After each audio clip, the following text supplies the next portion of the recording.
आमच्या आईचं कसं झालंय, गावाला पण जीवा टाकले आणि मुंबईला पण जीवा टाकले. एवढ्या वर्ष 50 वर्ष होत आलं मुंबई केल्या म्हटल्यावर मुंबई पण सुडू वाटण झाले आणि गावाला घर बांधल्यामुळे गावाला पण जावं वाटते. असं गणित झालेलं आहे. 15 दिवस झालं कुठं गेलं कळालंच नाही बाबा.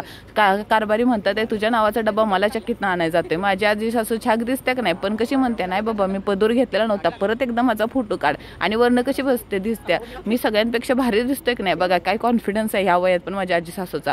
एवढं भारी भाजी भाकरी केलेली, पण माझ्या सासूबाईला त्याल चटणीच पाहिजे. मस्त चटणीमध्ये हिर खांदली आणि एक पळी तेल टाकून बांधून घेऊन गेले बघा. जाऊबाईला टाटा बाय बाय केलं. मी नव्हतं चाललो, आई मला म्हणाली चल मला पण सोडायला. मग काय आम्ही सगळेच गेलो, रिक्षा आणि 2 गाड्या घेऊन. चालले तर 2 माणसं आणि सोडायला गेलेत 5 माणसं. ही बघा आमची गंमत. गेल्या ट्रॅव्हल्स आलीच होती आणि ट्रॅव्हल्स बघितल्या जाऊबाईच्या बिरमुट्यानं जो धिंगाणा घातला ना काय राव, त्याला सांभाळता सावरत नव्हता. आपल्या पिल्लूची व दक्षूची सायकल पण गावाला पाठवली. आता तो मोठा झालाय ना बाबा, ह्याला खुश करण्यासाठी मग काय कुल्फी चारली ना राव.